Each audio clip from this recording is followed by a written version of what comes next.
हे WhatsApp guys, welcome back once again. दोस्तों, आज की कहानी जो एक्सप्लेन करने जा रहे हैं वो एक टीचर के ऊपर है जो सिंगल है, लेकिन उम्र बढ़ने के कारण उसे कोई भी शादी नहीं करना चाहता।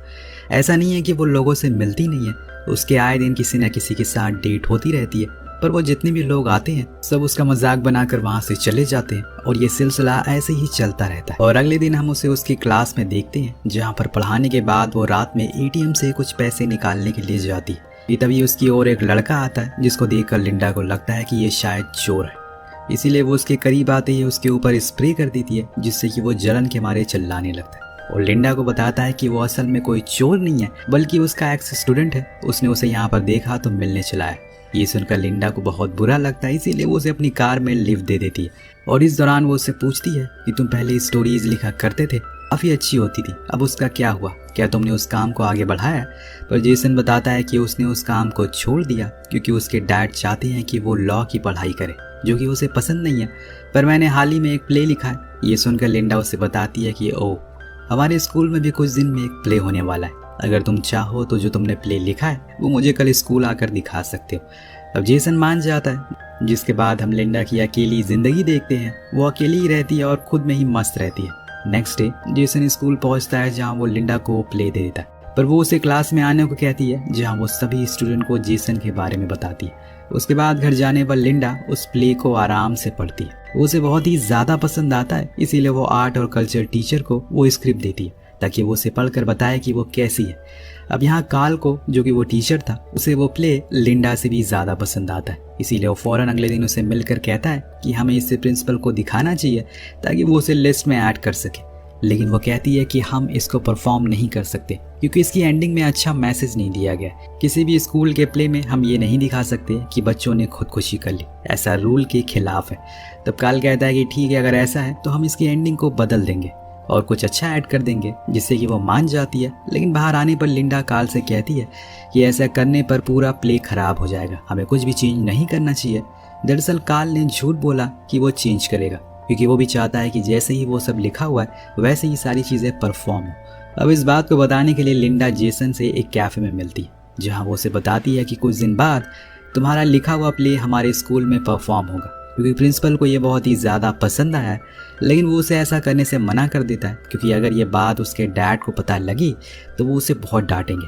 लेकिन लिंडा उसे शांत रहने को कहती है कि ऐसा कुछ नहीं होगा, उसका ये टैलेंट है और उसे वही करना चाहिए जो उसे पसंद है। खैर, इसके बाद अब वो लोग स्कूल में मिलते हैं और उस प्ले के रिहर्सल में लग जाते हैं। लेकिन वहाँ कुछ बच्चे जेसन का काम का मजाक बनाते हैं जिससे कि वो वहाँ से उठकर बाहर आ जाता है, और लिंडा उसे रोकती है और उनके बदले में खुद सॉरी कहती है। कहीं न कहीं उसे उसके साथ समय बिताना अच्छे लगने लगा था, ऐसा उसे लगता है। अब देखते हैं कि आगे क्या होता है। वापस आने पर वो सभी लोग आपस में ही रिहर्सल करने लगते हैं और ये चीज़ 2-3 दिन चलती रहती। पर ज़्यादा दिन बीत जाने के बाद जेसन के डैड उसके स्कूल पहुंच जाते हैं क्योंकि वो उनका कॉल रिसीव नहीं कर रहा था। वो उसे वहाँ ले जाने लगते हैं, पर लिंडा उन्हें रोकती है और उन्हें सही से समझाती है कि इसका जो मन है उसे वो करने दीजिए, ज़रूरी नहीं है कि राजा का बेटा राजा ही बने, शायद वो कुछ और बनना चाहता हो।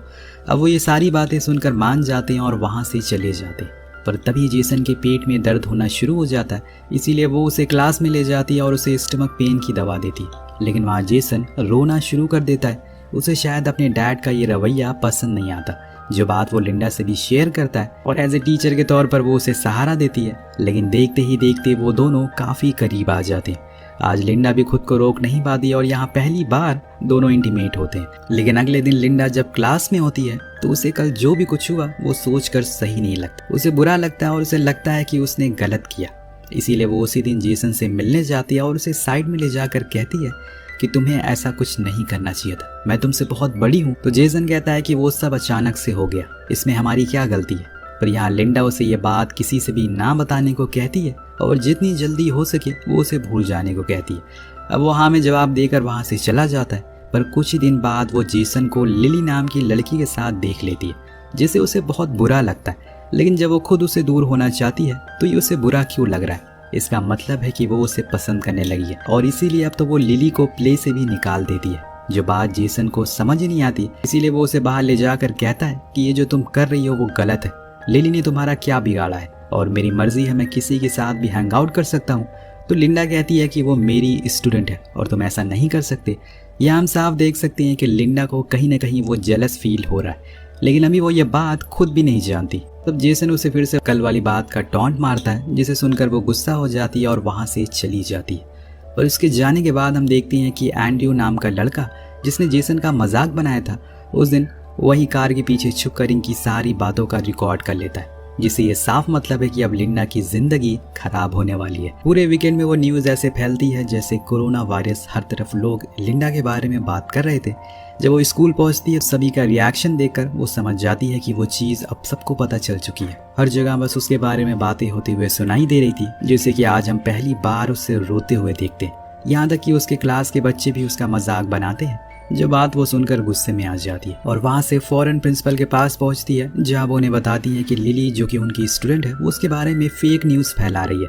लिंडा को असल में लगता है कि ये सब लिली ही कर रही है, लेकिन ऐसा तो कुछ भी नहीं है। पर प्रिंसिपल को लिंडा पर ज़्यादा यकीन था, इसीलिए वो फौरन ऑडिटोरियम पहुँचती है और लिली को सुनाना शुरू कर देती है, लेकिन वो साफ मना कर देती है कि उसने ऐसा कुछ भी नहीं किया। तब लिंडा प्रिंसिपल को लिली और जेसन के बारे में बताती है, जिससे गुस्से में आकर वो भी उसकी वीडियो को प्रिंसिपल को दिखा देती है, जिसके बारे में सभी बात कर रहे थे, और बता देती है कि उन्हीं की मैम का जेसन के साथ अफेयर है। जो सुनकर उसे बहुत ही ज़्यादा गुस्सा आता है प्रिंसिपल को, और वो उसी समय लिंडा को जॉब से फायर कर देती है, जिस बात से वो पूरी तरीके से टूट जाती है। वहाँ जेसन भी मौजूद था, लेकिन वो लिंडा की सफाई में कुछ भी नहीं कहता, उसका स्टैंड नहीं लेता, बस चुपचाप खड़ा रहता है। पर लिंडा जैसे ही अपनी कार के पास पहुंचती है, वो भी पीछे पीछे आ जाता और उसे उल्टा सुनाने लगता और कहता है कि उसकी चक्कर में पूरे स्कूल के सामने उसकी इमेज खराब हो गई और लिंडा यहाँ पे दोनों तरफ से धोखा खा रही थी। इसीलिए वो गुस्से में आकर कार को इतनी तेज चलाती है कि उसका एक्सीडेंट हो जाता है। जब उसकी आंख खुलती है तो वो खुद को हॉस्पिटल में पाती है, जहाँ पर डॉक्टर जॉन होते हैं, जो कि जेसन के डैड थे, जिन्हें वो पहले से जानती थी। इसीलिए वो उनके सामने रोने लगती है, जिस चीज़ को देखकर वो उसे शांत होने को कहते हैं और जो भी हुआ और वो सब बताने को भी कहते हैं। तब लिंडा उन्हें बताती है कि स्कूल में किसी ने ये खबर फैला दी कि उसका जेसन के साथ अफेयर है, पर ऐसा कुछ नहीं है, वो चीज़ बस एक बार हुई। अब इस चीज़ को सुनकर उसके डैड भी पूरी तरह से हैरान थे। हॉस्पिटल आने के बाद लिंडा के पास काल का कॉल आता है, जो उसे वापस इस प्ले को करने को कहता है, लेकिन लिंडा का कहना था कि अब उसके पास हिम्मत ही बची नहीं है फिर वो उन सभी चीज़ों को फेस करने की, इसीलिए अब वो नहीं आना चाहती।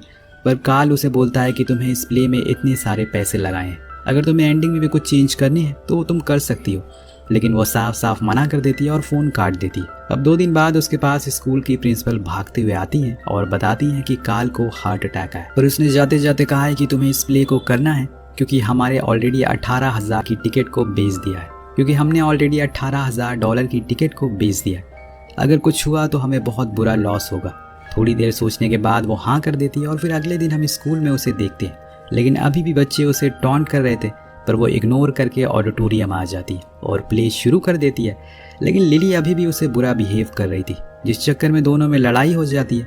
कहीं ना कहीं लिंडा को उस प्ले की एंडिंग कुछ ठीक नहीं लगती, इसीलिए वो उस दिन जेसन के घर जाती है और उसे परमिशन लेती है कि वो उसके प्ले की एंडिंग को ठीक करना चाहती है, क्योंकि हर कोई मरना नहीं चाहता। लेकिन जेसन कहता है कि अगर ऐसा कुछ हुआ तो पूरा प्ले का मतलब ही बदल जाएगा। पर लिंडा घर आकर एक नई एंडिंग को लिखना शुरू कर देती है और अगले दिन तक उसे पूरा कर भी देती है, जिसके बाद फाइनली वो दिन आ जाता है जिस दिन प्ले होने वाला था। सभी लोग एक साथ होते हैं और बीच प्ले में जेसन भी वहाँ पहुँचता है, जो चेंज हुई एंडिंग को देखकर कुछ खास खुश नजर नहीं आ रहा था, क्योंकि इस पूरे प्ले का मतलब बदल चुका था।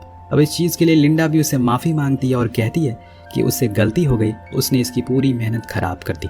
लेकिन तभी जितने भी लोग वहाँ बैठे हुए थे सभी खड़े होकर उसके लिए तालियां बजाते। उन्हें प्ले बहुत ज़्यादा पसंद आया था, उन्हें वो एंडिंग बहुत ज़्यादा पसंद आई थी और ये चीज़ किसी ने भी एक्सपेक्ट नहीं करी थी। इसीलिए काल ऑथर यानी जेसन को स्टेज पर बुलाता है और सभी को सामने उसकी तारीफ करता है। वहाँ उसके डैड भी मौजूद थे, जो अपनी बेटे की सफलता और कामयाबी को देखकर थोड़ा इमोशनल हो जाते हैं।